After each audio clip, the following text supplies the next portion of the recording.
Welcome, everybody. Good afternoon. We're here for our first episode of Xenos Crossing, which is on behalf of Team XPZ and OBG Gaming, which is Onboard Gaming. A content creation channel, a podcast channel we're going to create in order to laser focus in on competitive play and meta-analysis, tactics overviews, and interesting things that we're seeing develop as the game of Warhammer 40K develops itself. Interesting thought process, and I'm really excited to do it. I think we've all been talking about this for a while. With me today is our champion of SoCal Open, Mr. Logan Heath himself. Welcome, Logan. Hey, thanks. Thanks for having me. Right on. So, without further ado, let's go ahead and get into it. What we really wanted to discuss today is the real breakthrough of orcs. A lot of the initial interpretations we've had on them, what a lot of people are saying, some of the people judging the book by its cover, and some of the hasty, oh my God, OP, please nerf, going on. Some people are a lot more objective and open-minded to it, saying, they think that they're a little bit more open to what it's going to bring to the meta because they're kind of looking at the game as a whole. And then some people just are pretty passive. They just don't care either way. They're like, well, the booting exists and I got to deal with it. So we're going to talk about all that stuff. We're going to talk a little bit about the Orc Codex and the the timeline of it. I want to discuss that as well. Kind of like orcs coming onto the scene, people getting a time to dive into the book because there was some interesting perception on what was going to be good, from leaks to codex release with the Snagabox to actual codex release and what happened post that once people had a chance to digest it all. But so let's kick it in with that, Logan. Let's start a little bit about you. I'd like to introduce you to the crowd and everybody. You kind of smashed onto the scene recently, and let's let people get to know you a little bit. Tell us about yourself, just a little brief overview and what brought you to 40K and stuff like that. Absolutely. So I've been playing Warhammer since 3rd edition, right before 3.5 came out. I got started around 2001, so it's around 13, 14. Been playing it ever since. Started in Nashville, just played, found a really good group of guys, just had a lot of fun. Haven't really tried to get more competitive with it and start traveling for tournaments until a few years ago, 2018. So really in 8th edition, right when Space Marines got their new book, and a few months before the Iron Hand supplement came out. That's probably when I really got into it. And then came to San Diego, just kept playing and just wanting to really just feeling coming into more my style, just really accepting like, okay, I have my style. Let me just embrace it, and just keeping an eye on what was coming out. Started with Salamanders, and then Death Guard came out. They had a lot of cool rules, a lot of ways to do mortal wounds, which I really liked.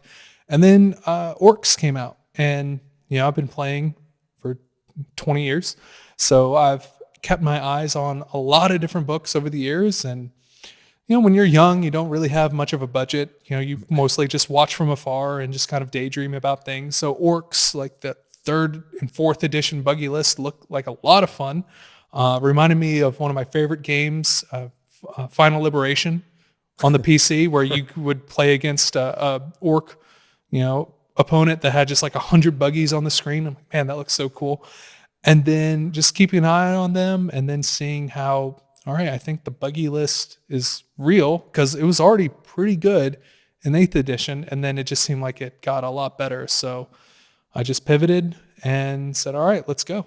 And then just won SoCal. Yeah. Easy to do. Right on. Yeah. So you bring up an interesting point. I think it's something that is not addressed enough in 40K, especially in competitive talk, is play styles. Ever since I've known you, you've been a really shooting-oriented player in the playstyle. You were playing a Salamanders list that was extremely brutal at the time. When you were talking about Flamestorm Aggressors, when Indomitus was there, and that was a new thing on the scene, and you were using a lot of the Eradicators, and Salamanders were the chapter that was able to push that to the max. I think that it's really important that players identify their playstyle. My playstyle is not a shooting playstyle that I like to play very much. I like to play a more rush down style of play. That's kind of the way that I like to play the game of Warhammer. So what do you think about that as far as what draws you to the shooting style? How much do you think that shooting, or not shooting in general, but play styles kind of factor into army identity, and how that really helps you evolve as a player in a competitive aspect? Yeah. So I've also played a lot of I played a fair amount of competitive Magic the Gathering, and that's also a game where you identify your play style, you identify your deck, and you just get a lot of reps with it. So whatever you go up against, you're comfortable in what your deck can do, the limitations and all of that.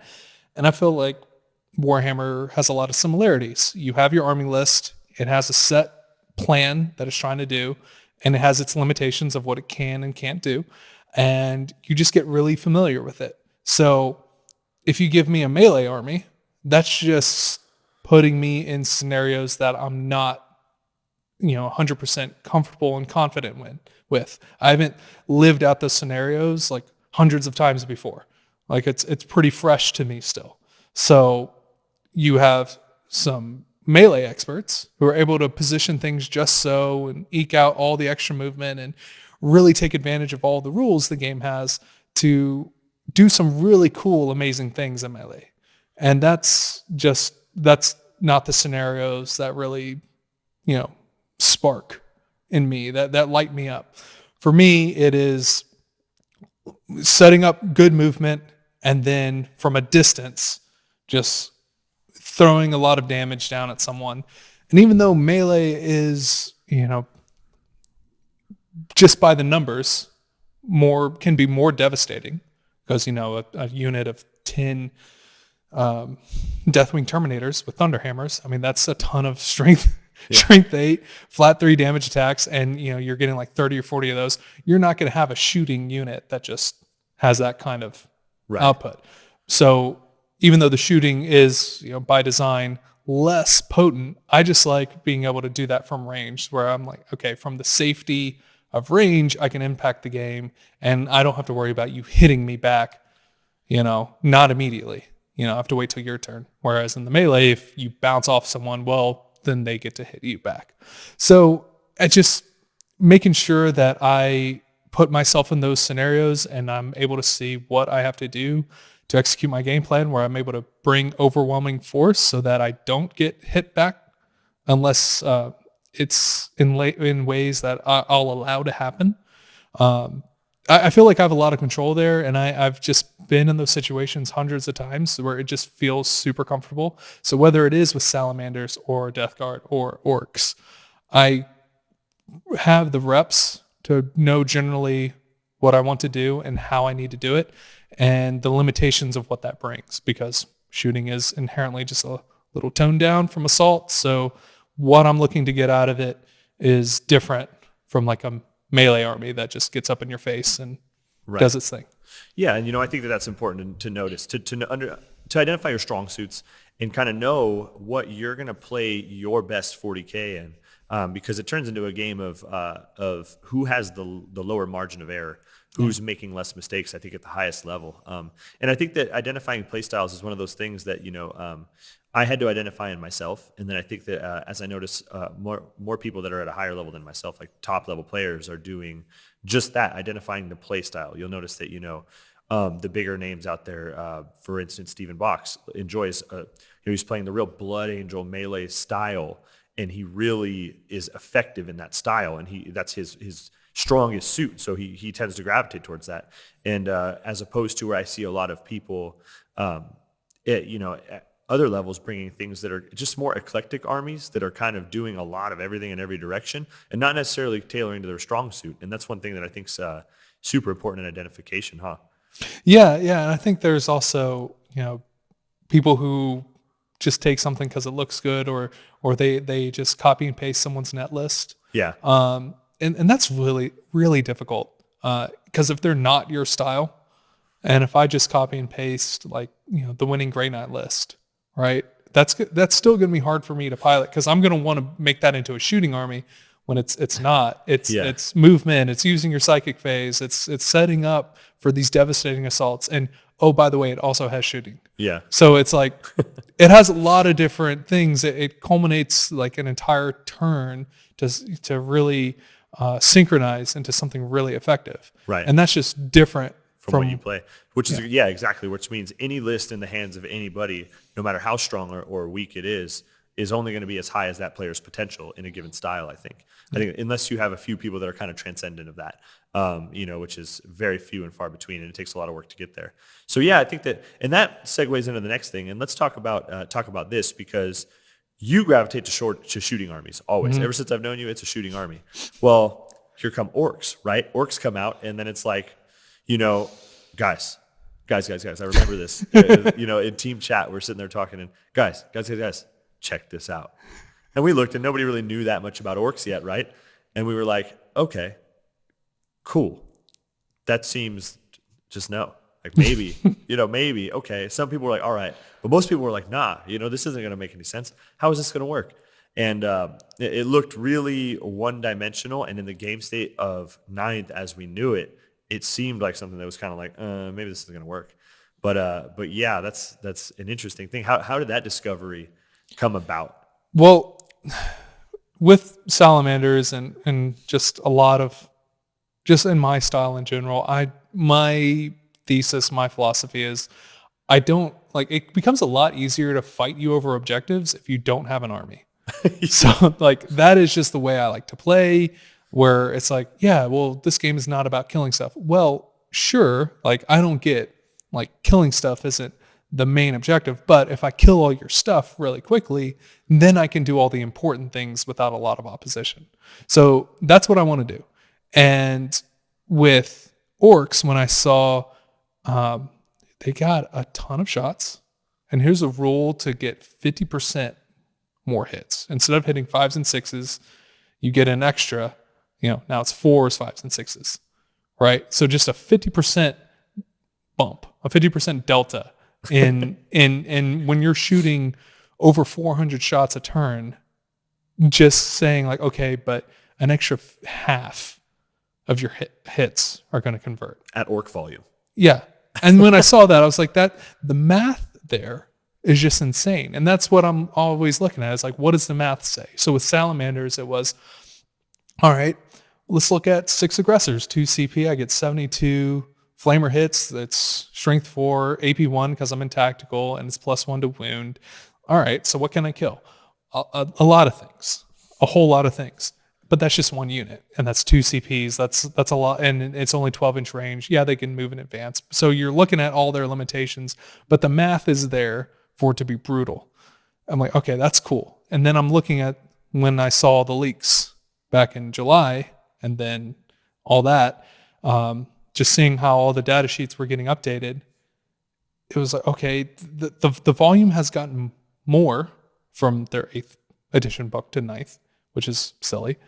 So not only is each buggy and plane putting out more shots, but also the points have dropped, so you get to fit more of them.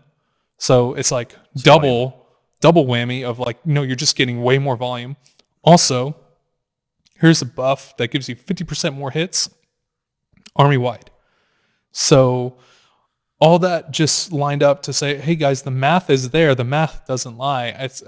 I'm not saying this is, some kind of witchcraft. When you do what you want to do, which is kill stuff, you get way better at killing stuff. So for me, it's I just saw the snowball, and it's the potential just to kill a lot of stuff really quickly is there, which fits exactly that's exactly what I want to do. Yeah, and you do it. Yeah. So yeah, I remember the discussion on that stuff, and we talked about it, and it was really interesting because let's talk about when the orcs were leaked, and then we were getting ready for the snag box, and then the codex was on its way out, and during all that time, a lot of the rules were released, and a lot of people gravitated towards a way different style. We were looking at the mini transhuman on this snake bites. And that was a big deal. We were looking at all the squig stuff, the squig smashes, locking people in combat, all of those kind of things. And the general consensus was for orcs was totally different than what you've developed and this buggy style, which is super interesting to me because that came out and a lot of people actually, even some really bright minds at 40K, looked at your idea and were like, they were skeptics. They didn't think it was going to work, right? I wonder what, that impression to me is interesting. What are your thoughts on that as far as like the initial orcs release, kind of what everyone was thinking, how we thought, orcs would be a way different direction than this, and now here we are, and a little bit of the skepticism in your initial idea. Yeah, well, I feel like a lot of that comes from just how ninth edition is meant to be played. It like the developer said, it's supposed to be very, you get up in each other's faces, you're trading back and forth, you're fighting over the points, stuff is trading left and right, and everything's dying. So yeah, you're going to look at boys. You're going to look at the beast snaggers. You're going to look at, I can stop you from falling back. That's super powerful.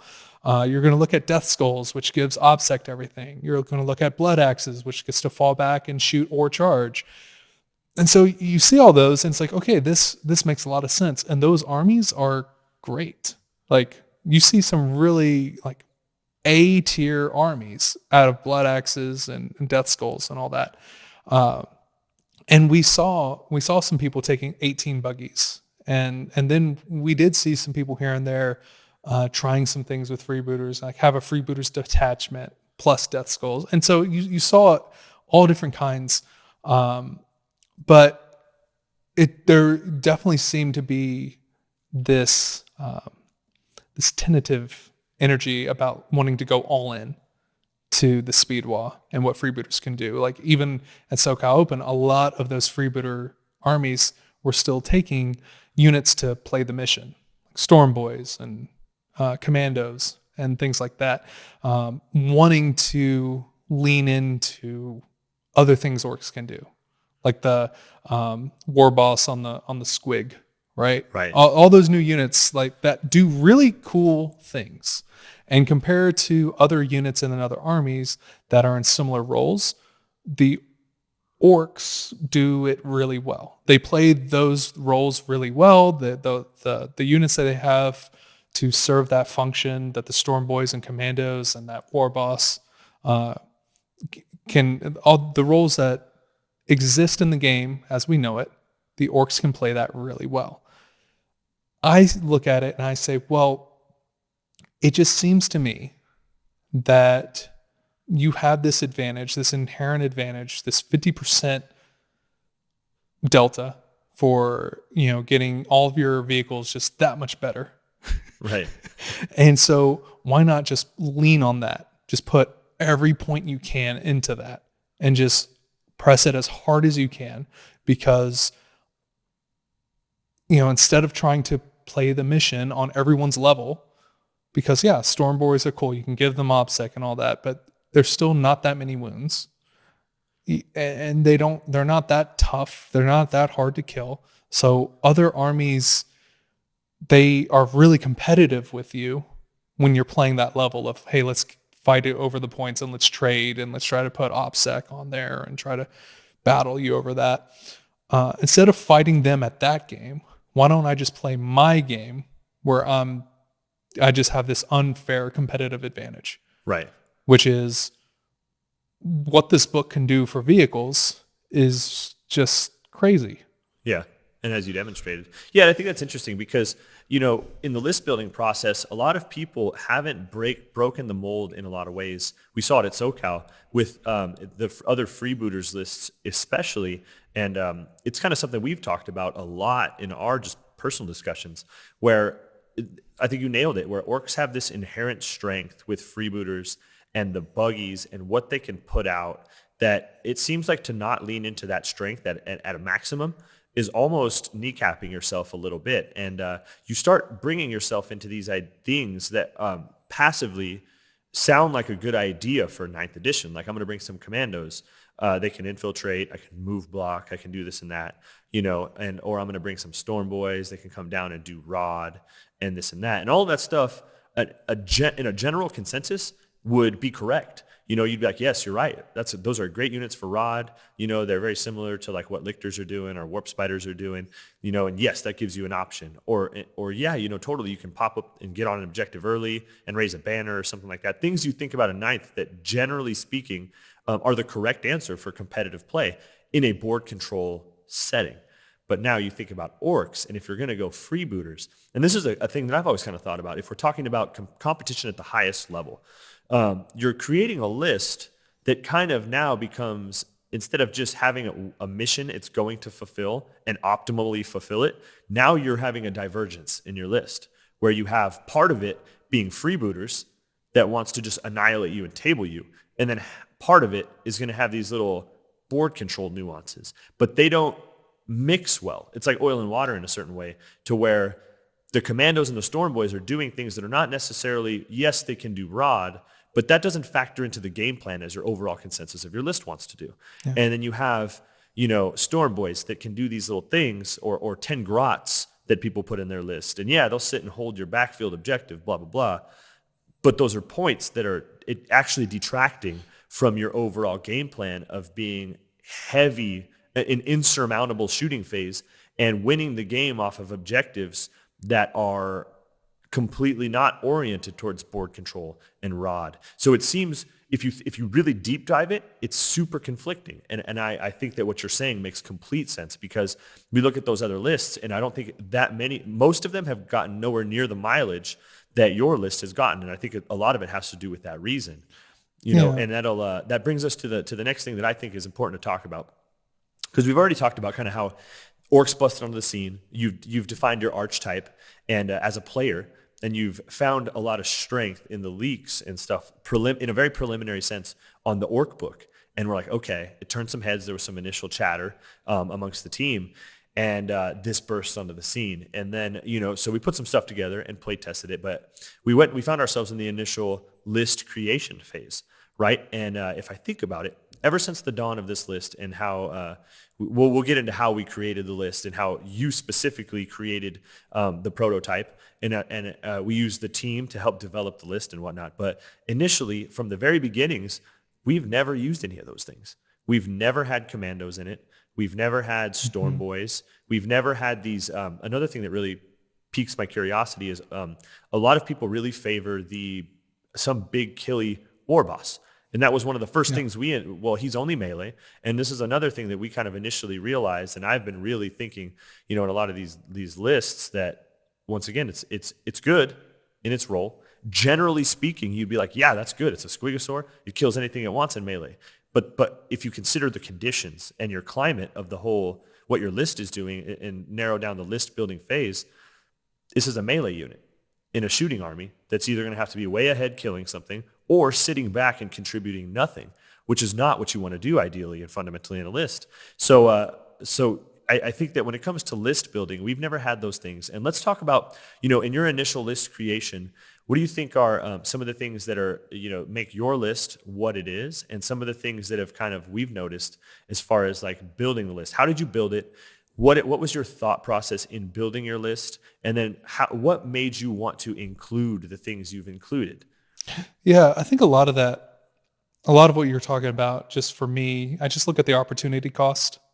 So I never considered storm boys or commandos, because when I was looking through and I saw how speed wall works, I said, okay, it gives all these buffs to DACA weapons and vehicles, and this extra AP, and I'm just looking through all the vehicles and just saying, okay, there's actually a lot of vehicle data sheets that look really good with this. So why would I, why would I put 200 points into infantry, and especially with that war boss, 300 plus points into units that are not going to benefit from that? Right. I didn't even think about the speed wall. That's a big major contribution. One of the biggest strengths of your army, especially in your initial first several shooting phases, which are it's superly intent to crush your opponent, cripple them.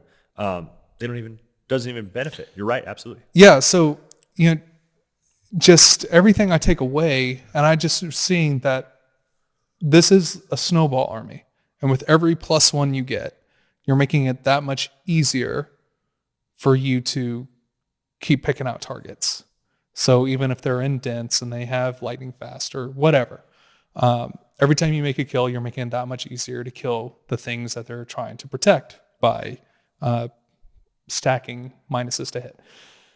So when I was looking at that, I was saying, well, what if I get to a certain point and man, if I only had a couple more units that I wish I could shoot with, but I don't because I put those points into Storm Boys, Right. which aren't even on the table right now.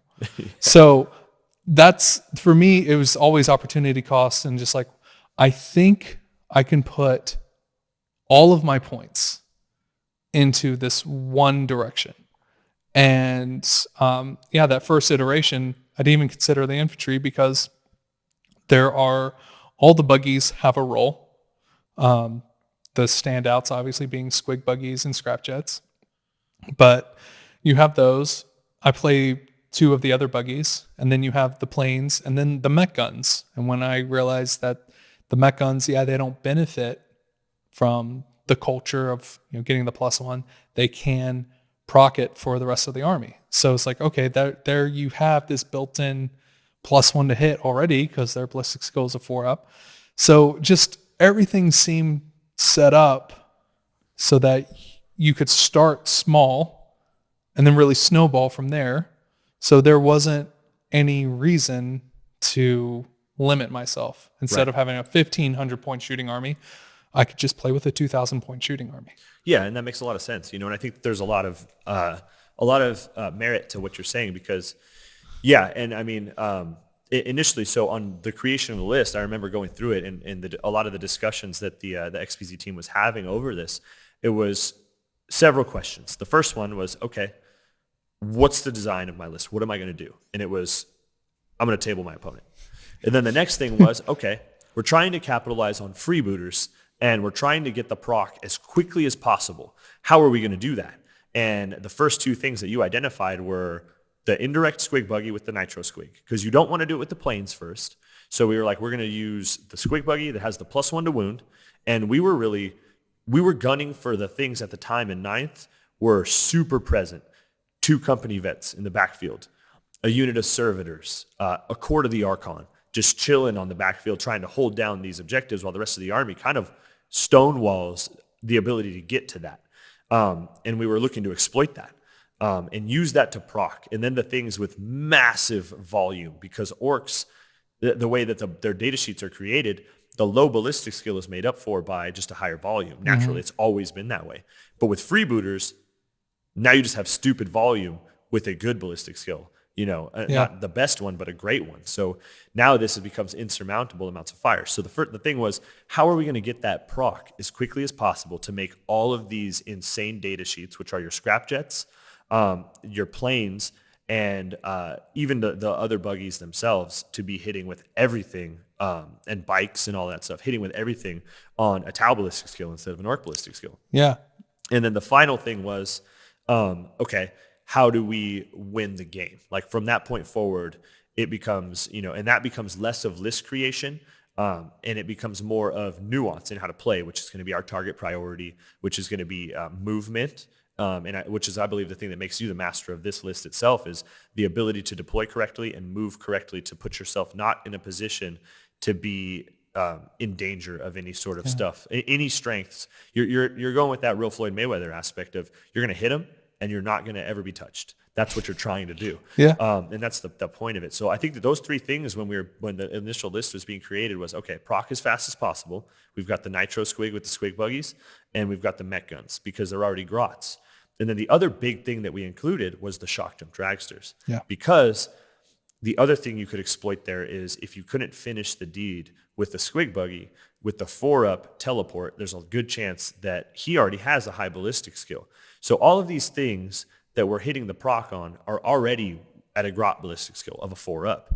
And then you have the +1 to wound, and then you have the maneuverability to teleport to get to things that are hidden, and really looking to exploit all of these backfield objectives and these small units that are everywhere in Ninth, this MSU philosophy. And we were trying to punish that, as much as possible, because Ninth had become this real MSU, 5 eradicators, 3 aggressors, 5 witches in a boat, 5, Skitari Rangers in the backfield. It's this real MSU trade game. And we were like, okay, this book can go through that like a hot knife through butter. Yeah. So Yeah, a lot of lists, like, and that's how I built all of my Space Marine lists was trash units. I wanted to, so many people were including trash units and not getting punished whatsoever for including them. You use them to zone out your backfield, to hold on to objectives while your main force goes up. They're raising banners, they're doing rod, they're doing whatever. right, And scoring odes, like what? Yeah, yeah, so like you have your trash units, and when I saw this, I was like, oh my gosh, they Yeah. have really good artillery, because like 8th edition squig buggies, they had like three or four different weapon profiles. I don't think any of them were indirect, but here we go. They consolidate all that into, you only have one profile with your squig launchers, and it's indirect, and it's strength 5, AP 2, 2 damage. And it's like, Marines. that's amazing. Also, you get an extra AP for 2 turns. I'm like, okay, that is actually perfect for Marines. And then just looking at what inherently has better than a 5+ orc shooting. So right.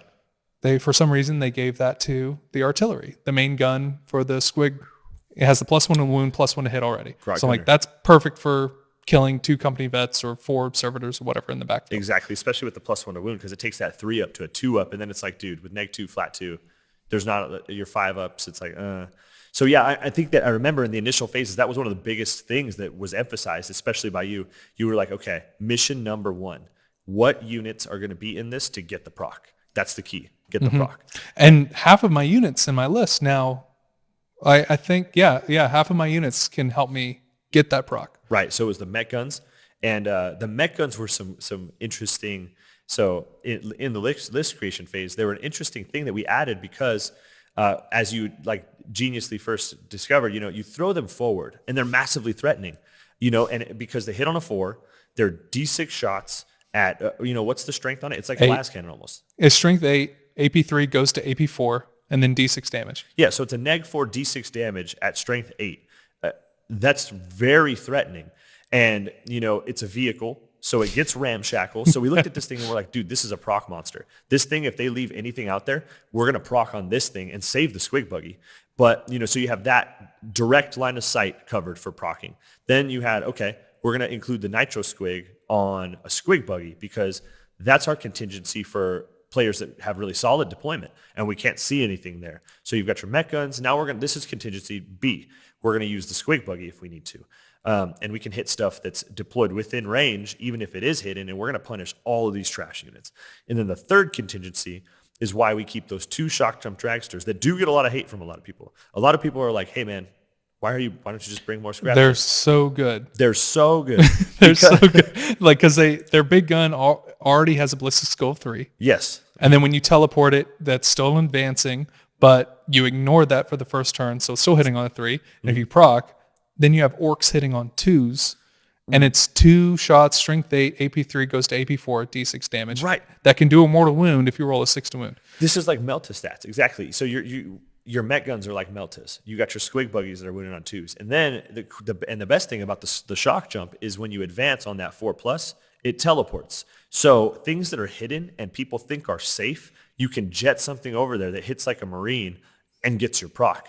And then the whole rest of the army is there. So that was kind of the thought process we had in initially figuring out, okay, mission 1, how are we going to get this proc? How are we going to build it into the list? And these are those designs. And the interesting thing, to circle back, my favorite part about the mech guns is they're 45 points. Yeah. They're 45 points. And when I was playing this list at the Power 9 GT, you put them in front and they're so massively threatening that your opponent tends to target them first. And your opponent's going after these mech guns, and they're like, I'm going to kill that thing because it's massively threatening. But it doesn't benefit from freebooters, so you don't care. It's 45 points. You don't care. And if they're shooting at your mech guns, they're not shooting at all of this ridiculous datasheet stuff. So it's kind of a trap that's out there, which is massively effective. I want people to put any kind of attention into the mech guns. I feel great about it. Shoot the mech guns, charge the mech guns, do whatever you want to do to the mech guns because they move 3 inches. They don't help me win. They're kind of where they're at. You're not going to put 10 bolter shots into them and kill them. You're not. You got to put something moderately scary. Right. It's an inefficiency trap. I love it because it's like, and that's one of the powers that I saw, a lot of people they target them first because it's a gnarly weapon with D6 shots and all this and that. But it's part of the game plan where it's like part of the genius in the list building, because we were like, okay, let's keep these 3. They're all independent. So that's a big thing about this list. And we'll go into that next because that was part of step 2 of designing this list. They're all independent. So you have these 3 things. You put them hyper aggressively deployed, and you always do that. They're hyper aggressively deployed. I would put them 1 in central and 2 on the sides. You sometimes put all in one spot or in a building to walk up and tag it. But the same principle remains. Be hyper aggressive, get your opponent to be afraid of them, and they'll fire at those. So they're not firing at the things that are really essential to you winning, which is like scrap jets, the planes, and then even the bikes. The bikes are very key to the list. Like the mech guns, I'm not trying to protect them or survive. I want them to have shots, and I want them to be able for my opponent to interact with them, because I would want them to interact with those rather than anything else. Right, and I love that. It's awesome gamesmanship in the build of that list, and that's important. So, so that answers the first step of what we were doing with this list. It's like, getting the proc and the benefits that come with it. We have inconsequential units, stuff that doesn't factor into the game plan, but gets the proc really well. And what you said about then, how do we play the mission? And you brought up the war bikers. That is what the war bikers are. This glue. They're like the nougat in this candy bar. Right. It holds everything together, and they're fast. I put them on the line. A huge part of this list is deployment, and because this list takes up so much of your deployment zone, I put the war bikes near the front. They're either on the front or right behind the planes all the time, and they're there to move out first and move block and take objectives, because that was the original design for what they were going to do. I assumed my opponents were going to hide their entire army, so I move out the war bikes, get on the objectives, and then I have the buggies behind them. So if you want to come out and charge or shoot, you're probably going to interact with the war bikers because they're the ones actually scoring me points. They're on objectives. Well, you expose yourself to kill war bikers, which aren't easy to kill, and then my army can react to you. But in all these games I've been playing with them, the move blocking potential, the just the screening, just all their movement and what they can do on their own has been so huge.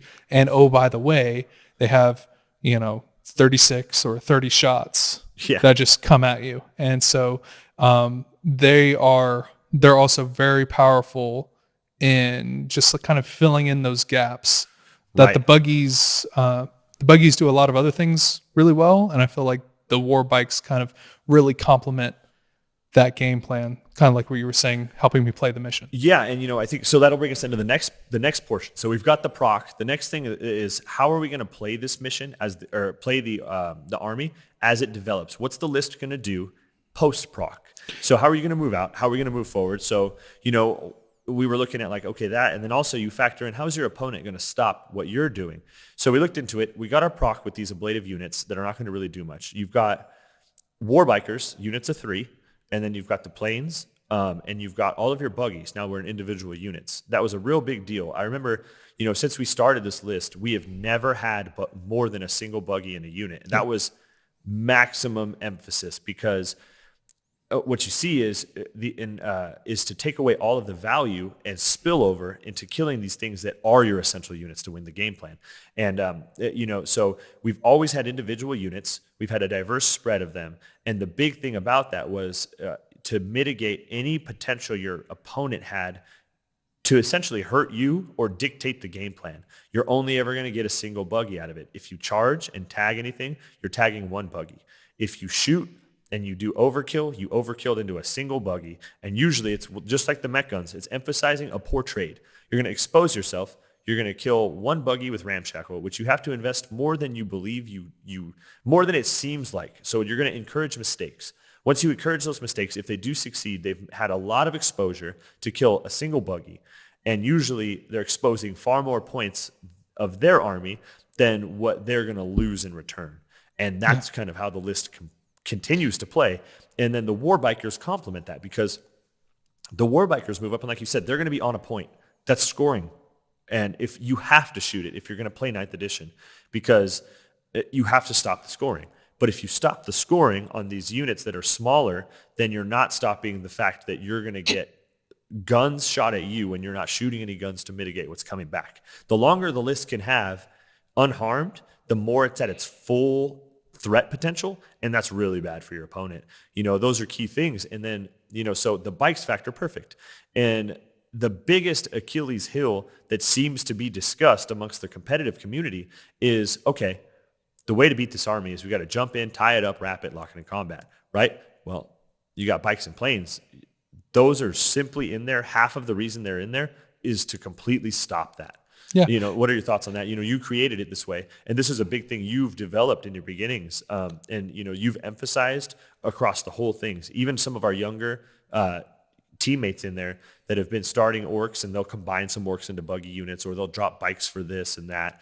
And, we always have to steer them right back into that point, right? Yeah. So let's talk a little bit about that, about the method behind it, why you chose to do that, the numbers you chose to include, and the numbers of bikes, and why that is the optimal way to do it. Yeah. Because your list is the only one that seems to be that way. It does. SoCal, it was crazy because there was tons, almost every other Freebooters army either had suboptimal units in commandos, storm boys, grots, or it had units of buggies. All of these little things that we had identified as pitfalls for the army, traps to fall into that are going to make you lose. And, I want to hear your thoughts on that. Yeah. Everything you identified. I want to hear about the optimization of it and what led you to this kind of identity in your list. And now kind of it's starting to shine as the most optimal way to do it. Well, yeah, it always just comes back to those efficiencies and just wanting to really lean into what the army does well. And if I'm trying to maximize my efficiency, I'm also looking at how do I make my opponent's turn less efficient. So like the mech guns, okay, they're all single units. They're all like they're too durable for their point cost. So they have to put something at least twice as expensive, or probably 3 times as expensive, to just reliably kill it at range. So, and because if they don't, and they shoot into it and they get it down to 1 or 2 wounds, it doesn't care. And there have been so many times my buggies have done the same thing, where they'll split their fire, and I'll have a scrap, like they'll fire a knight or some big unit with a lot of guns, and I'll roll my saves on my scrapjet, which are, I can make them -1 to hit with a 5 open vulnerable save, and it will survive on 1 wound. And well, they only had 1 unit to shoot anyway, because most typical shooting armies in the game have 6 to 8 shooting units, unless if you're AdMech or orcs, but like other armies, when they have a lot of shooting units, that's about the range that they fall into. So they don't have a lot of units to put in, so they'll split fire a lot because they're thinking, well, I should be able to kill this thing. Well, with the -1 to hit and the 5 open vulnerable save, they might have like 1 less damage die than what they thought. And then they only end up putting it at 1 to 3 wounds instead of killing it. Or they put too much into it and they do like 15 damage to a buggy. I'm like, okay, cool. You killed this, but now I have all this still alive. So I'm happy. Also with the tagging, if they come around and my army takes up a huge footprint and I spread out, so it is very likely that someone can sneak an infantry model through and tag a buggy. That happens quite a bit. But they're only going to tie up 1 buggy. And I wanted to make sure that they couldn't throw a unit of 5 witches out of nowhere and tag 180 or 270 points of shooting. Right. Because the buggies are very mediocre in combat. So I want them to be shooting. Like, I'll use that combat sparingly, especially towards the end of the game, when I just need to push a few more wounds through, and I can really bully something, but that's not why they're there. So they're a very juicy target for you to tag. Or if you have a unit of 3 and you kill 2 of them, the last buggy could just run and fail on morale. Right. So there's like all those reasons. Like there's not really like a good reason to keep them in a unit of 3. Like for your buffs that you could do to really help that unit. Well, I believe the smoke screen, it goes from the unit. So if you had like a unit of 3 buggies spread out, it would cover a big range. I know if you did the teleport stratagem, you could just teleport 3 of them in there. If you wanted to get them within 9 inches of the KFF, you just put 1 in there and now the whole unit benefits, those kinds of things. But there's really nothing that really turns the unit on for being in a unit of 3. There's not really something where you can look at it and say, all right, that is why I'm going to put it in a unit of 3. Right. 2 CP to get full range on your DACA weapons. That's not worth it on scrapjets. No. I mean, cool, but it's not going to be that thing where it's like, man, I'm really doing something now. So you're opening yourself up to so much inefficiency for you, and you are opening up your opponent to so much efficiency, and you're giving them something to hold on to. You're giving them a handhold. You're giving them like, okay, if I can just do this, if I can just get a unit over here to slingshot over there and tag that unit of 3 scrapjets, now I've done something. Right. And I don't want my opponent to have that game. And that's plan. a massive amount of firepower to take from you. That's game breaking. That's huge. Yeah. That's huge. 3 scrapjets is huge. So while it is so cool, I love scrapjets. And while I would love to have more, because of the rule of 3, I'm stuck at 3, but there are other buggies and other units that play well. So it's like, okay, these are gonna be my role players, and I do not want to add more to it because now I'm opening them up to be easier to be taken off the board, easier to be negated. Right. And then I can include units such as war bikers. So as I'm spreading out, I can make it more difficult for them to tag multiple buggies. I'm taking up a huge footprint. So I can really dictate what are they even able to do. I'm not having to worry about unit coherency with my buggies. Right. I can put them, optimally placed to where it is very difficult for you to deal with a multiple in a single turn, unless if you have the weight of fire of orcs or admech. Right. Yeah. Yeah. And I think that's another very high intelligent thing to do with the list. And that's the second point of emphasis that was huge. Okay, we got the proc. How do we stop the opponent from dealing with us? And how do we also efficiently move forward with what we have? And another key point of having individual buggies, like you said, no unit coherency. Each one is free to move to get the optimal firing line they need, and they can't be tied up. And it's worked like a charm. Nonstop. I'm not worried about rerolls. I don't have like Space Marine auras or Tau drone auras to defend me or anything like that. I just have one turn where I can get to a custom force field bubble. That's turn 1. Yeah. Just to protect me for one turn, and then everyone spreads out and goes their separate ways. Yeah. And I don't care to have them close to each other. I'm not getting any benefits. So, with terrain, player place terrain and all that, where people are going to be bunching things up, even if you're in an area where it doesn't have player place terrain, it still can be very difficult to keep those 3 buggies together. Right. And moving across because they're long oval bases, and when you're pivoting, you're losing movement that way, and then they're trying to keep up, and it's just a hassle. Yeah, and I agree. And that's one of the things that I think has been a big success.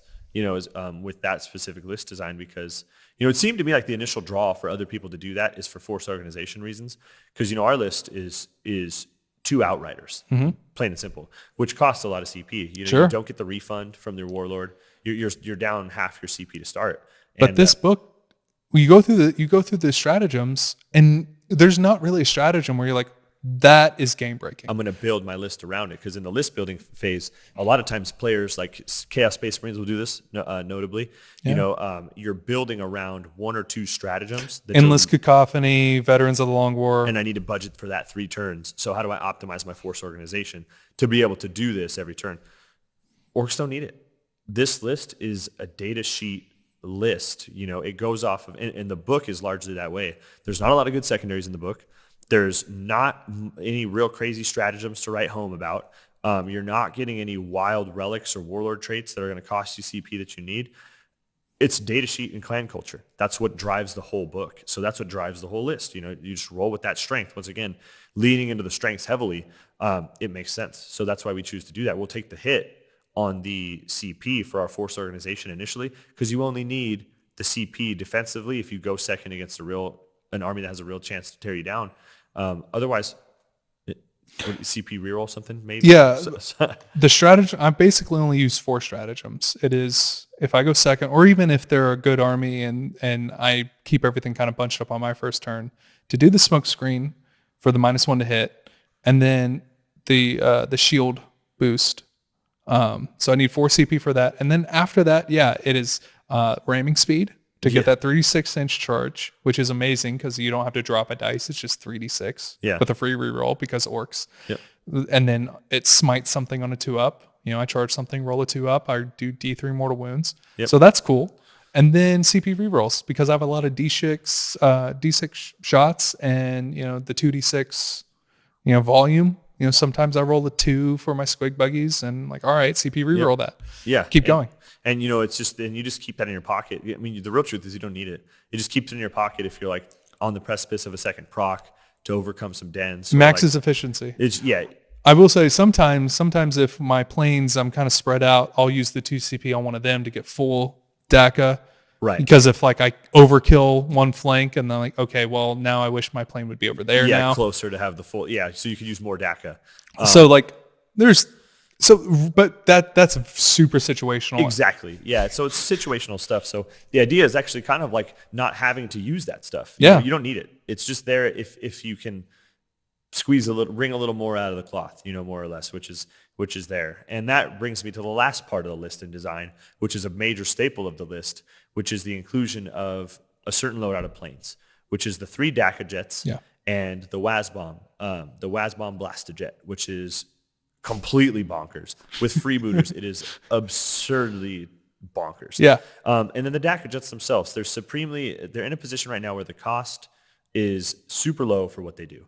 And that was another identification. And it's you know what, dude, you got to bring this. It's 42 shots, strength 6, AP -2 when there's speed wall going, and it's single damage, but it's 42 shots times 3. It's a hail of gunfire. Yeah. And it's absurd what that can clear. You could split fire because it's 6 individual weapons if you need to. You can spread the love. And I do that a lot. Drukhari is a perfect example of where you'd spread that around. And you got the WASBomb Blastojet. And the WASBomb Blastojet is we take it with the 2 teleport Mega Blasters, the Smasher Gun, and the Invulnerable, the custom force field on that as well for air. And 2 super shooters. And then the 2 super shooters on it as well, because it can have the additional super shooters, which is crazy. So to break that down for you guys, that's putting out 2d6 shots that are strength 9, right? Neg 3. Neg 2 goes to neg 3. So neg 3, d6 damage, or d3 plus 3 damage shots. 2d6, d3 plus 3 damage shots. At strength 9. Strength 9. The only strength 9 in the list. So great versus toughness 8. It has a 4+ ballistic skill, which goes to a 3. Right. And because he's got a native 4-up ballistic skill. It's one of the few things in the army that's not given a free +1 from a Grot gunner in a position. Yeah. It's actually just a native 4+. Yeah. So which means he's eligible for your Freebooters proc, which means he's eligible to hit like a Space Marine with that ridiculous orc volume. Then he's got the Smasher Gun, which is D3 shots, like the custom force field, right? It's 8 neg 4 D6 damage. 8 neg 4 goes to neg 5. D6 damage. Yeah. Insane. And then he's got 12 super shooter shots, right? Or 14 on the first turn. Yeah, 14 super shooter shots. And he gives all your other planes a 5-up invuln. This thing is incredibly... Which is, in the first iteration of the list, I didn't have that in there. I actually had 2 DACA jets and a bomber. Yeah. And then, I had like a kill rig proxy, but then I took that out and I tried a battle wagon. I'm like, man, this battle wagon's not doing anything. And then I realized, for just a few more points, I get this Blastojet.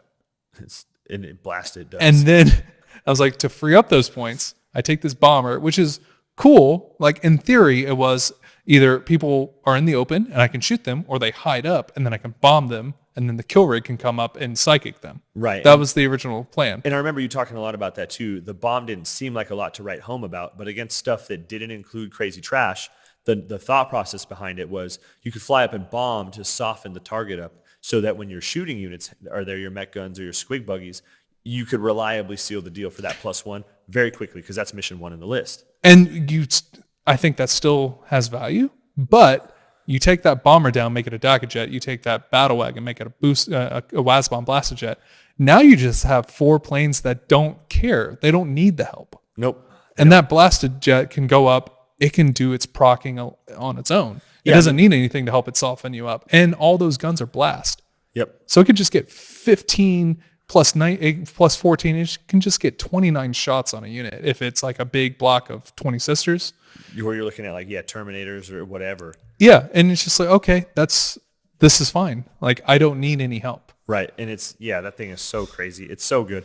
It also tends to be the number one target for any enemy. And considering that when I first came out with this list, I didn't have the WASBomb.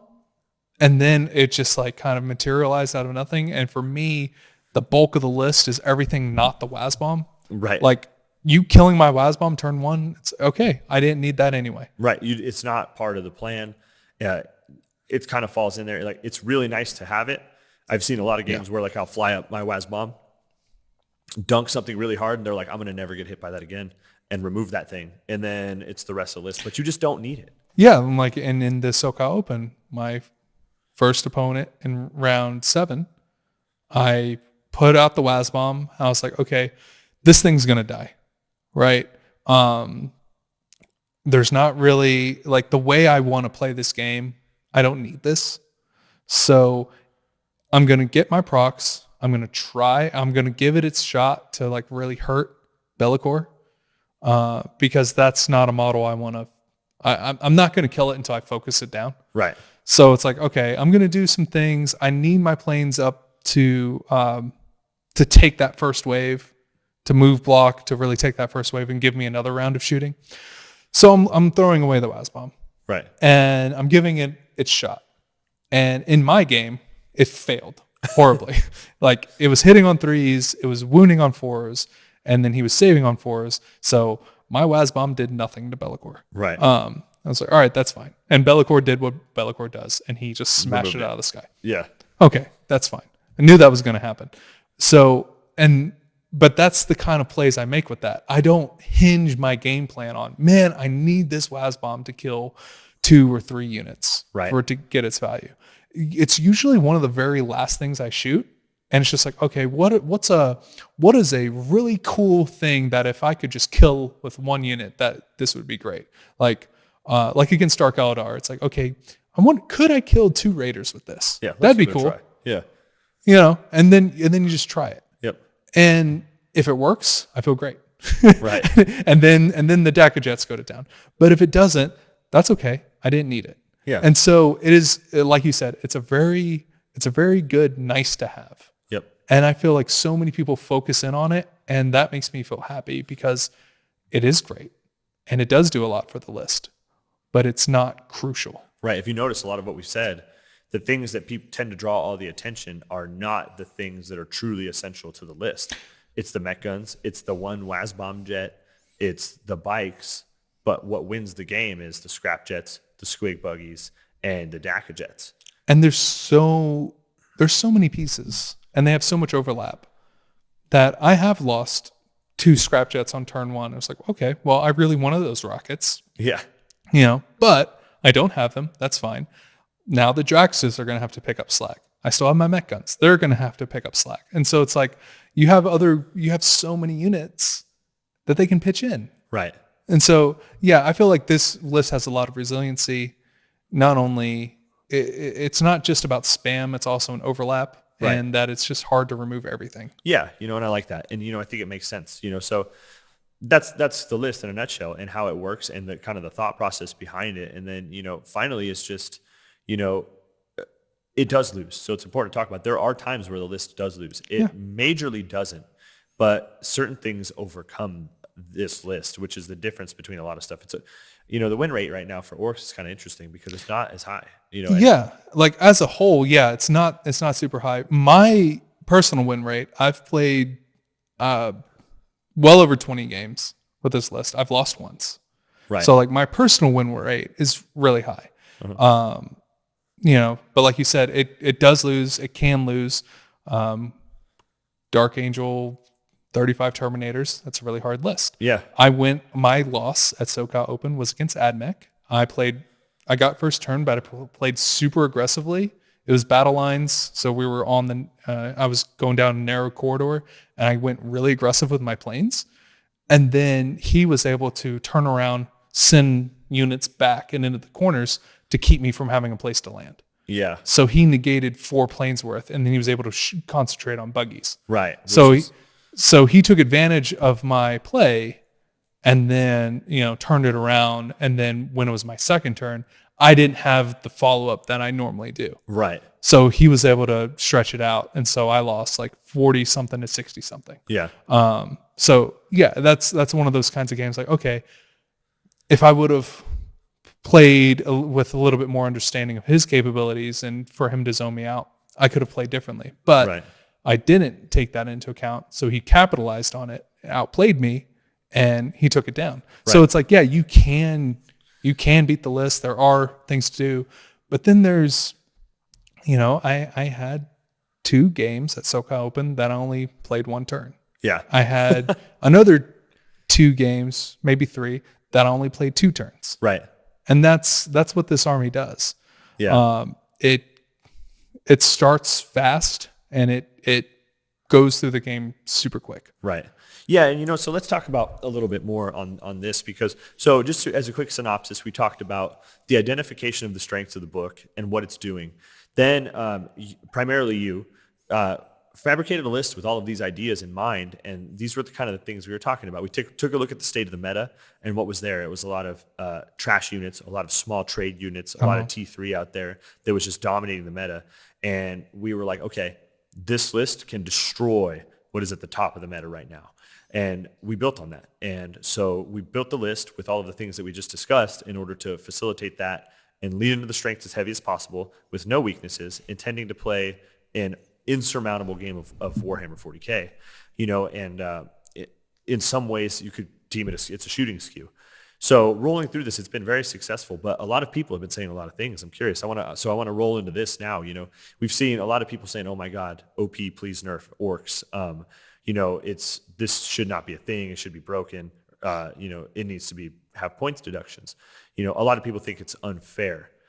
On the other side of the spectrum, we've seen a lot of different things that have kind of given some merit to that methodology behind it and what it's intended to do and why into a certain meta. Because a lot of people have this perspective to where like it's, oh my God, please nerf, this is insurmountable from the eyes of a Drukhari player. Well, that's true. That's exactly what it's engineered to destroy. Yeah. But if you say the same thing from a Death Guard player or a Grey Knights player or a Dark Angel player, I don't think they sing the same tune. So they actually might be thinking, hey, okay, this is a one-dimensional list, and I have the tools to deal with it, as to where Drukhari kind of doesn't. And people from that school of thought tend to have a little bit more of an objective view and, realize what the list is doing and why, but also realize it doesn't work as well into their lists. And then there's some people that are just kind of indifferent about it.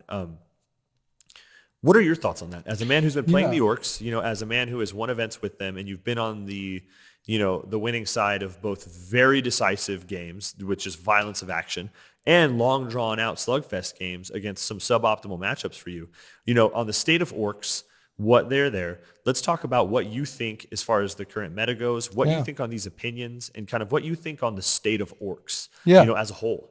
I think I've heard several people refer to it as the big 4: Drukhari, Admech, Grey Knights, orcs. Right. And I think like if you were gonna do a team tournament tomorrow and you had five players that had to pick different factions and you wanted to win, though, you have to have those 4 on your team. Yep.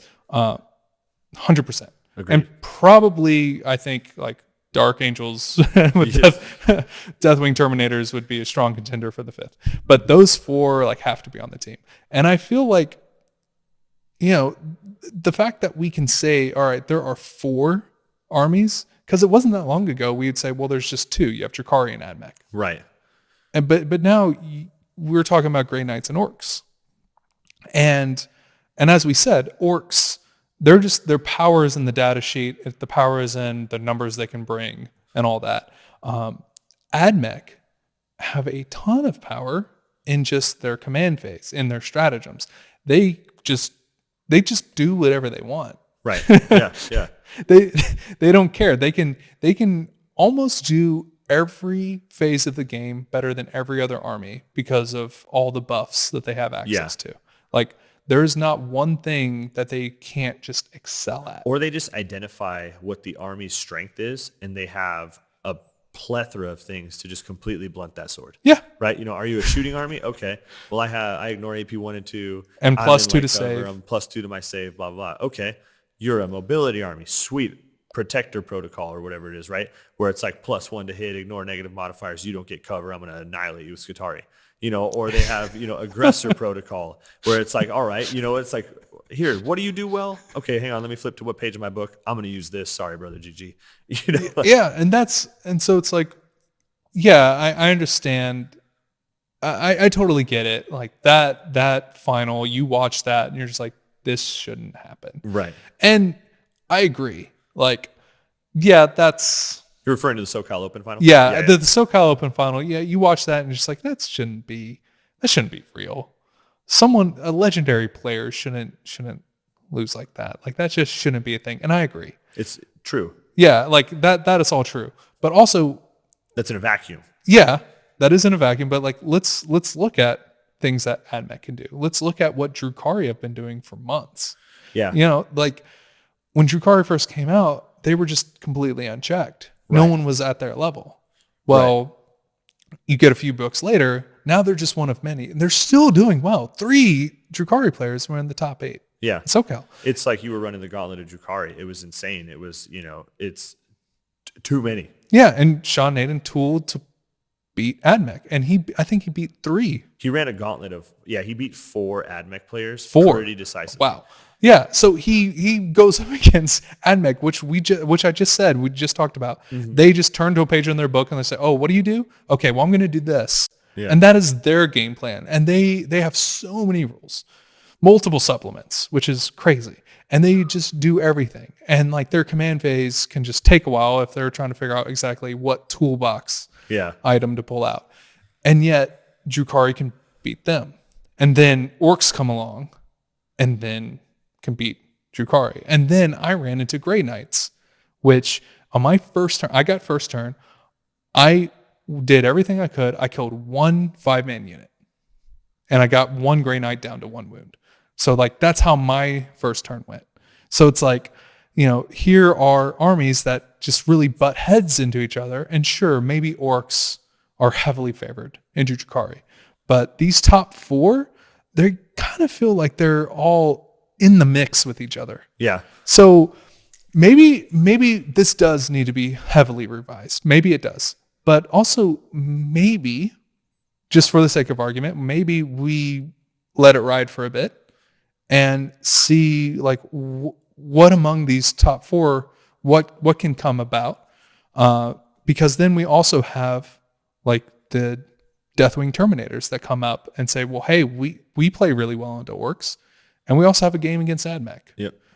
We struggle against Drukhari, but we have game against those. Yeah. I'm not familiar with the Deathwing Terminators versus Grey Knights, but that'd be interesting if there is play there. It tends to be pretty favored towards the Deathwing because they have a lot of psychic mitigation and Lazarus and all of those things in the typical build right now. That's the top of the meta for the Deathwing build. I see that the Dark Angels tend to come out on top of that one. So that's interesting because Dark Angels, then we saw them have play against Freebooters. We've seen them have play against AdMech. And if they have play against Grey Knights, then they have play against 3 of the top 4. Right. And so like then you're adding another army that has play, that has new life into it. We're pulling stuff into it, yeah. And then now Tyranids, they're getting new rules. And maybe they're pretty good. Into Freebooters. Yeah, and one of my initial impressions was that in the top of the meta, the how decisive orcs can devastate Drukhari is now the cat's out of the bag on that. But an important thing to preface any of the comments for the SoCal Open final is Sean Naden's list was built entirely MSU with as much small points efficiencies as possible. Which, if you listen to the beginning of what our discussion was, This list was created specifically to devastate that type of list. Well, that's more MSU, more small unit than even the Drukhari Raider builds that we're seeing with Blackheart or Obsidian Rose. It went even more that way. Yeah. So you look at the two lists, and anybody that knows kind of has a educated, understanding of your list and an educated understanding of seeing what Sean Naden's list knew, they knew that that was a disparaging setup even from at the list build, at matchmaking. That list was utterly designed to crush Sean Naden's list. And at least like the Raider build has the Dark Lances, so it can bring down a plane or two. Right. And if you tech into that with the Trueborn and all that stuff, maybe you kill 3, maybe you kill 4 planes. Right. And you do. And that's a big deal. You have a chance, and I think it's important to note that for all of the people that watched the SoCal Open, it's important to understand what each list was trying to achieve and how much of a rock, paper, scissors, and this was a scissors unit drawing a rock for the pair. It was designed to be that way. So a lot of people right now that are stuck in the current meta from the last month or so are really crying hard about the orcs and what they're doing.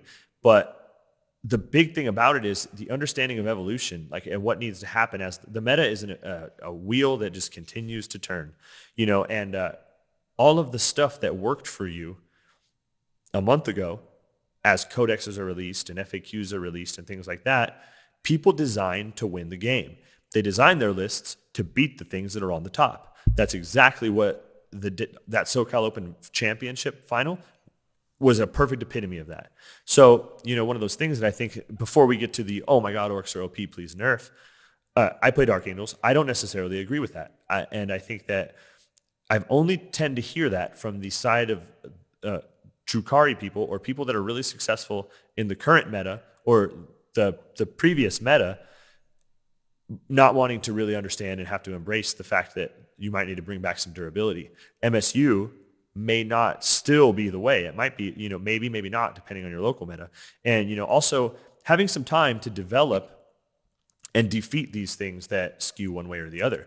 Because, we developed that orc list, and then several of our team developed the Dark Angels list as well, which the Dark Angels list at Joel's Dark Angel list, or the list that I run, has yet to lose a game in its current iteration against Freebooterz, even the optimal list. And, that's one of those things that I think that the reason I bring this up is because I think that is a statement, the OP please nerf, from people that are stuck in the current exact meta, not embracing an evolution.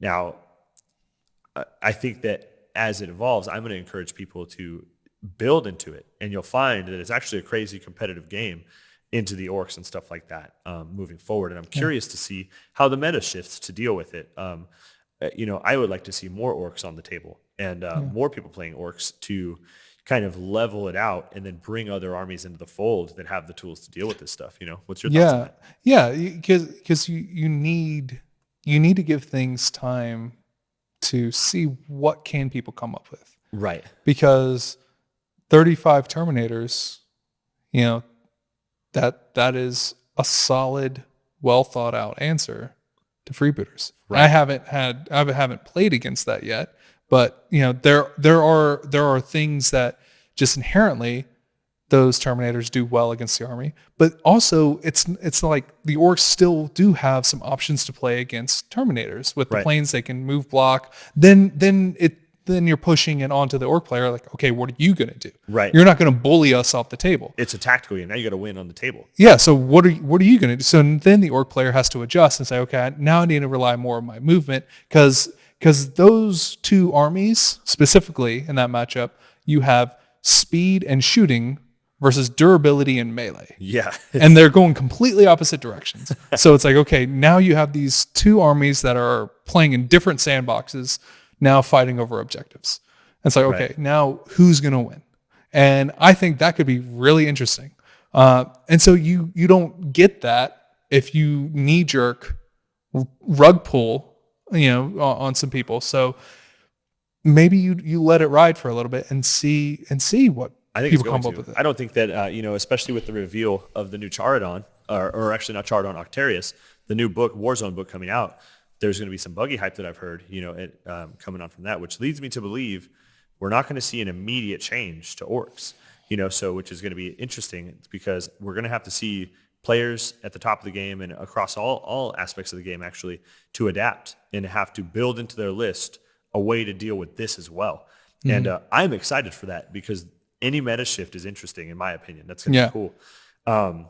But yeah, that's important, and I think that's wild. I think that we're both in the consensus that I want to see the orcs ride a little longer. I want to see what Drukhari can do, and have to evolve their play from what we've known and seen littering the top fours for the last 2 months. Do we see Ravagers come back? What do we see? Yeah. Maybe like heat lances. I don't know. Like, what do they come up with? I want to see like what do they pull out? Right. They have a lot of options. There's some smart people out there to really pull some stuff into the fold and make it work. Right. Like Sean Naden, like definitely went a completely different direction. Every other Drukhari player I saw was running 5 or more Raiders. Right. And just doing the same kind of build. And here he is. He comes out with 8 Venoms and like characters everywhere. He has a Lilith in his army. I don't remember the last time I saw Lilith. Right. In any kind of competitive list. He was just pulling things out and he was making that army sing. It was so sick, yeah. Beating 4 AdMech players, like super tight. Like, okay, he found tools. Right. He found a way to win. Yeah. Against an army that just does silly things. And that credits kind of what we're saying is like that is a very bright mind with a lot of 40K experience, digging into his codex in an unconventional manner to pull things into the fold that are going to destroy the meta. And I love that. And that's what we did. We bought a bunch of stuff into the fold, built this list optimally to destroy the meta. And then now it puts the burden on everyone else. Okay, it's kind of like King of the Hill. Like now I'm at the top. What are you going to pull to knock me off? And it's exciting. I think that's so exciting. Yeah, and I don't even think like, orcs have won one event. I've won one event. Like I'm not even really at the top. I just feel like I've done enough to like say, hey, we're among the big 4. Right. Yeah, we're here. Like, yes, we're here. You have to respect us. Right. And, personally, I think like I don't think that from what I see, because I played a lot of Death Guard, in my opinion, I don't think that they have a lot of tools. But how cool would it be for someone to put something together and prove me wrong? Right, like maybe some big transports with a lot of Plague Marines or something. Yeah. Which let's lead into, this is an exciting thing that I wanted to pull into the fold on this podcast. We've talked about the list. We've talked about how we engineered it and what it's designed to do and who it targets. We've talked about the success it's had in the current state of the game. Enough to win a super major against some very good people. It destroys the current meta right now. And a lot of people are at odds with how to beat it and how to do anything to it. Like, what do you do against this entirely oppressive list? How do we deal with the freebooter menace? This is the worst thing ever. GW, you got to step in. Well, let's do this. We as a team broke the freebooters onto the scene in this way. We designed it to win. During the time, we've also been designing counters to it, huh? Yeah, we've have a couple different lists that we've been scheming and building, and the second list that we built it right alongside the freebooters, which is the list we've mentioned a couple times, which is our Dark Angels. We have built that list to smash freebooters, and it does that. So let's talk amongst ourselves and figure. And what I want to talk to the audience about a little bit is how do we beat the mega OP undestroyable freebooters? So what are some things? What do you think are some of the weaknesses? And what do you think that some codexes present to you that cause a real problem? And what are some things, and we'll talk a little bit about Joel and Mai's Dark Angel list and what it does and the elements that we thought. But I want to hear, you yourself, Logan, what do you think are the things that are really difficult for that to deal with? And what do you think you would encourage, players seeking to beat that to do? Yeah, so like specifically Dark Angels, like it just goes against everything the orcs are trying to do, because orcs just as an army, as like just who they are in the lore and everything, they're bullies. Like that is who they are. They just like from their culture, like how they treat the smallest of them to how they fight war and everything. Like just from the ground up, they are bullies. They see something that's smaller than them, they're going to crush it, and they're going to just make themselves feel bigger. So exactly what we've been saying, that's what freebooters thrive on, is they see that small little unit, the one cyber wolf the 2 company veterans, the 4 servitors, whatever it is. They see that little fragile unit in the corner Little and they want Cyberwolf. to punch it. And they're like, that's what I'm killing first. And then that allows them to just go off. Right. So that's what Deathwing do really well. They said, well, we don't have any of these handholds. We're like a, if other armies are like a climbing wall and you got some easy handholds to get started, just Deathwing are like, we're a greased up pole. Yep. Like, good luck. Yep. Getting started to the very top, it's going to be super hard. Yep. So yeah, you're not giving them anything. So there's no MSU. Nobody's taking MSU stuff. Anything that is small and individual tends to be a character. And the larger units that they do bring have durability elements built into them. yeah, and if you are playing an army that is very doable, but maybe you have just a few units that are very vulnerable, and that's your typical list. Well, in 9th edition, pay CP, reserve them. Yeah. We've seen some interesting things. I've seen an interesting take that one Drukhari player took against me at the Power 9 GT when I was playing Freebooters, the Freebooter list. He reserved half of his raiders because they have the strat where they can drop down in and they can charge and wrap. And it turned into a pretty interesting game because one thing that does, a big thing about Freebooters is the strength that comes from Speedwa, right? Mm-hmm. You call Speedwa turn 1. Now you have the extra volume, the extra AP, the lack of penalties. Yep. You do all of that stuff, and Speedwa is the bread and butter of what makes that list powerful. If you can do things to circumvent the Speedwa and then fight orcs when they're not at the pinnacle of their damage output, then you're on to something, right? So reserves is a powerful tool. Yeah, like reserves, like what you're saying, trying to make things difficult for them as where like they don't know where to go, because movement is a big part of this army. Right. It takes up a lot of space. The models are physically large and bulky. They're running into each other all the time. It's a big deal, like deployment to movement phase. You got to think through everything. And if you do that wrong, all of a sudden you're wanting units to just pass through each other, which they can't, right? You can only do that with your flyers, and they're far away from the army anyway. So, making your plays around just exploiting the weaknesses of the freebooters, like just something as abstract as they have a hard time in the movement phase, right? They want to kill things that are small and weak. Okay. Then look at your army in a different way. What can I do? You have strategic reserves, things like that. Also, like some armies can just straight up challenge them at their own game, add mech with all their las cannons and all that, can say, well, if I go first, I could probably knock a lot of your planes out of the air. I can push through a volume of fire into your buggies. Like I could just, if I go first, I can just beat you at your own game. Right. And sure, that's the game we play. Right. So there are those ways of looking at it. Then, you also have armies, like I think orcs are very favored into knights. But if you say, well, I'm going to live and die by my 4-up invulnerable save, I'm going to take this free blade lance, get the 4-up invulnerable and everything, hope to go first, and then use my superior shooting to blow you off. Right. Yeah, that's the thing. So if we talk about kind of what we built in the list, the first mission, goal number 1 is to proc. Yeah. So if you're trying to survive freebooters, the first thing you need to do is nullify the ability to proc, which is strategic reserves, or leaning into the durable things in your codex that can allow you to mitigate that or make it happen to where that proc happens at a very late stage in their shooting phase, to where most of the value has already been dissipated. That's the first one. Especially if you can also combine that with like multiple minuses to hit. So like nothing easy to kill, and the stuff that is there to kill they're already at a more difficult stance. Right. So then the next thing is going to be with player optimized terrain.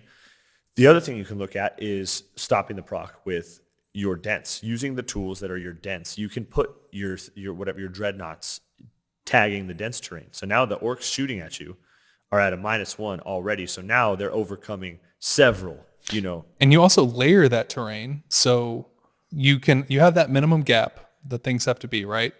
So you put 2 pieces of obscuring and then dense behind that. And then you put your army in the dense. Well, all right, they're going to be able to see through that because orcs take up a ton of space, but they're not going to be able to put their entire army into shooting through a gap. Right. So you heavily mitigate what can see you, and then what can is at a -1. Right, exactly. And so what you're doing is taking away a lot of the volume, which they want to proc, and then the things that shoot at you are at a disadvantage to proc, which means essentially if you can shut that down, you'll probably be able to weather the storm. And then you want to wait for the speed wall to wear off. Yeah, and then as long as you have some alleyways to shoot things, you're going to have a target because the army takes up the whole so much room. Right. So exactly. So let's talk about some of the Dark Angel tech that we brought up. So we run 30 Terminators and 5 Blade Guard. It all has transhuman. There's 5 Storm Shields in every unit, and they all have Cyclone missile launchers ×2. So there's 4 missiles per unit. And with that, and then you have the Apothecary. Mm-hmm. So you have the Apothecary, and essentially what you're doing there is you're putting that in dense. You're shooting into a 0-up save, which on Speedwa, the best weapon typically is going to be -2 for the majority of it. So it shuts a lot of that off. They're -1 to hit, and you're not going to kill 30 wounds of Storm Shield Terminator in dense cover to get that +1. So you'll weather it, and you can bring guys back, and then you start to fight the game, right? That's just one codex's spin on how to defeat that. It also consequently works very well into AdMech. So durability and looking at the assets you have to get +2 to your save to counteract the -2 is a big one. So because the super shooters and all of the major volume that's not your high quality stuff you're going to have to deal with anyways is -2. You're looking at several hundreds of shots that are -2 or less. So if you can get your save to a point where you're fine with the -2, either you can ignore AP 1 and 2, or you can get your save high enough to have to absorb that -1 and 2. That's another big deal there. So to compound as well on what we were talking about, mitigating the proc, you're compounding your save is another big thing to do there. And something we keep talking about is like either fight them at their own game or be so durable that you blunt what they're trying to do. Something then to note is if you're just trying to play a regular game of Warhammer and you're trying to bring all these units and like some on the table, some off the table, and you have these small units that come on and do things, you're going to really struggle if you're just trying to play a typical game of Warhammer. But like the big 4, right? They all have game against this. Like Grey Knights, their big knights have a 2-up, 4-up, and then you can put Shroud Psalm on them. -1 to hit, yeah. Or no, I'm sorry, Tide of Shadows. Sorry. Right. Then you put Tide of Shadows on them. So you can layer. You have to, if you're wanting to play at the top level, right, and you're wanting to go through a big tournament, a big GT, and just win the whole thing. So your goal is to win the tournament. Yeah. You're going to face these armies, especially potentially also you're going to see this in AdMech. They play very similarly. Yeah, you need a way to have that durability built in. And so like Grey Knights hit that standard. And that's not a typical army that you would say, okay, here's really durable. Deathwing really stands out. Transhuman everywhere, get that 0-up save, get the dents and all that. That's great. But then you also have Grey Knights, which are here, and they sacrifice some of that, but then they also pick up some more shooting. They pick up some psychic. They have mobility. They have a lot of play. Right. So there's a lot of trade-off there, but their durability is still at a level that it does make life hard for orcs, which that's what I ran into. Yeah, and I'm curious to see Black Templars coming out as well, encouraging larger units, having the interesting relics on the sergeants to mitigate the damage and give them, mini transhuman and whatnot like that. I'm curious to see if that army is also going to have the tools to handle this type of orc thing. So realistically, it's going to come into looking into your codex and seeing, okay, how can I do the opposite to Freebooters of what they're trying to do to me? They're trying to increase the amount of hits on a ridiculous amount of volume to press the wounds through. So in your codex, you got to look and say, hey, if I plan to win this event, if I'm going to go to any sort of GT or higher level event and I want to win, how do I build into my list some things that do the opposite of that? How do I take away how do I subtract hits from something that's going to have a wild data sheet in order to ultimately absorb significantly less damage? Looking at -1s, looking at damage reduction and things like that, which makes me think Black Templars might have some play. Yeah. There's got to be some stuff in Death Guard, so I mean, I think that what we saw before, if you're not bringing 20 Poxwalkers or 40 Poxwalkers, that's Proc City. But you could bring things like larger units of Terminators or vehicles that are disgustingly resilient with 10 Plague Marines inside that are also disgustingly resilient. Now you're challenging that list. You're pushing back against what the orcs want to do, which is what you have to do to win the match, right? Yeah. So I think that a big thing is to encourage players to look into their dexes, and your mindset has to shift a little from this MSU trash unit 9th edition Action Monkey game to now with AdMech and orcs especially, you're starting to have to say, okay, how can I still do this, but do it in a way that I can withstand a lot of small arms fire and a little bit of, some heavy arms fire. I think that's a point of emphasis there. Yeah. I think some books are going to struggle way more than others. True. A lot of Space Marine books, I don't know what they do. Right. Like the ones that aren't geared towards more offense than defense are going to have a hard time. You just take like a White Scars, and, a Blood Angels. I don't know what they do. Right. We've talked in our team about what can Necrons do, because I mean that's just a book that just struggles already. Right. And just like, okay, you can't include Scarabs. Right. You're right. You're bringing maybe, but you can bring large units of warriors maybe. I don't like. I personally don't think that's a good way to go. True, actually, or the quantum shielding list might have some play. Maybe you're like looking to see what is good. I think, me personally, I love heavy destroyers. So it's like, maybe heavy, Caesaric and heavy destroyers. Maybe that's something. So you're like, it causes you to look at. What is something I can bring that no one is bringing? You got to reach to the bottom of the tool bag, man. You got to find out what's in there. That rusty old tool, kick the dust off. Yeah. And see if it has play here, which is I love that part of Warhammer 40K. Right. It's like, and then I know it's kind of a meme at this point, but like monoliths. It's like it's on this. Yeah. It's just like, okay, but what can I bring? And same with Death Guard. Every list I ever took with Death Guard had 3 Contemptors, except Contemptors can be super easy to proc on. Like right. I've killed a ton of Contemptors with this army. Right. Unit of terrible, yeah. A unit of 3 Shrouds, just also super easy. That's not a thing anymore. Yeah. Yeah. So it's just like, you have all these units that have been your mainstays for so long. I think you have to kill your darlings. There's no sacred cows. Just look at, okay, let me look at everything again. Try to look at it with fresh eyes. Yep. Because when's the last time you brought a monolith with a straight face? But could that be something that might have play? Who knows? Yeah. Maybe it's still terrible. Probably. And it's been terrible for 15 plus years. But maybe premise is there. Yeah, the idea is there. Hey, try this thing. Find a local orc player and say, hey man, can I hold up? Can this do? And I mean, we've been doing that. A couple little lists that we've been working on where I'm like, hey Logan, we're going to set up and you're going to go first, and we're going to see what happens here. And we just keep labbing ideas and seeing what can work. So I encourage all the players out there that want to start winning events and getting ready to see the orcs at the top and within the big 4 all the time, and just wondering what to do against this crazy amount of firepower to do this exactly what we're talking. Yeah. Lab out some results, go second against orcs and see what happens, and then adjust your list and do it again, and then keep going until you kind of get the right idea. And that's kind of where we're at right now. Keep those principles in mind and just keep trying things. Try to stop the proc.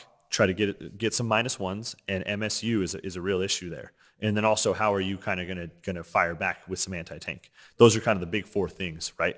Yeah. So, those are the emphasis. So for the guys out there, that's kind of what we do and what we're looking at to do as we develop our Freebooters list. We also develop the stuff that is going to see it at the top table as well within your faction. And those are the principles that we kind of look at. But all in all, I mean, final thoughts here on this. We'll start bringing it to a close. great to have you on, Logan. Once again, congratulations for the win Thanks. at SoCal Open, and we're excited to see what you're going to do in the future here with with NOLA Open coming up and LVO around the corner. We're excited to see that, and we hope you're doing well and run along there. Also, go ahead and put in the comments what you liked and what you didn't like for our viewers out there. We're going to be starting to do this regularly. Amongst the team and kind of trying to deep dive competitive stuff and give you looks about the meta and competitive play from what we talk about regularly and how we develop our lists and what we're trying to do to be ahead of the curve and to, fight the stuff that's going to be at the top in order to bring, more of our teammates to success. So we'd love to hear what you think in the comments. We'd love to hear what you're doing as well yourselves so we can also talk with you on that and bring it up for everybody on the next couple podcasts. As always, go ahead and like us, subscribe to us on YouTube and whatnot. Keep us rolling. And Logan, what are your final thoughts, man? Anything? I think I love this army. It's a ton of fun. I love rolling just a bunch of dice. And yeah, my shooting phases are like 30, 45 minutes and whatever. It's a lot of fun. But I also think just everything we've been talking about here is just identify what makes the army tick and don't immediately think like, okay, it's all doom and gloom. Right. Like first go through what can you do, right? If you're not one of the big four armies, then, if you are a Marine fan, like take a look at Deathwing, take a look at Death Watch and just storm shields everywhere. And with player optimized terrain, like what can you do if you start in dense and you have cyclone missiles everywhere? Like what are things that you can do? Look at your codex with a fresh set of eyes and, just really encourage you, like before you go all doom and gloom, just try something else, try something different. And you know what? At the end of 3 months, if Freebooters just keeps winning and winning and winning, and they beat everything under the sun, and everyone's trying everything, okay, let's change something up. Yeah. But first, let's beat the army. Let's try to get creative. Let's try things. Everyone garage hammer it out, math it out. Like this iteration, like my spin on this just came from a lot of tweaks and theory and a lot of things like that. Other people came around to, hey, we're going to run Freebooters. I came to it in my own style, which I haven't seen other people do quite the same. Mm-hmm. So maybe for your faction, maybe for what you're doing, maybe you can come up with your own spin as well. And maybe that plays well into Freebooters. Maybe it plays great into them, but we don't know until we try. And we don't have that opportunity if we rug pull it right before anyone gets to try anything. I agree. Well, I think you're right. I think that's there. Encouraging the competitive minds out there to dig into your codex, have some fun, and see what you can come up with to dethrone the Freebooters. Once again, thank you very much, guys. We appreciate it. This is Xenos Crossing, and we're going to go ahead and sign out.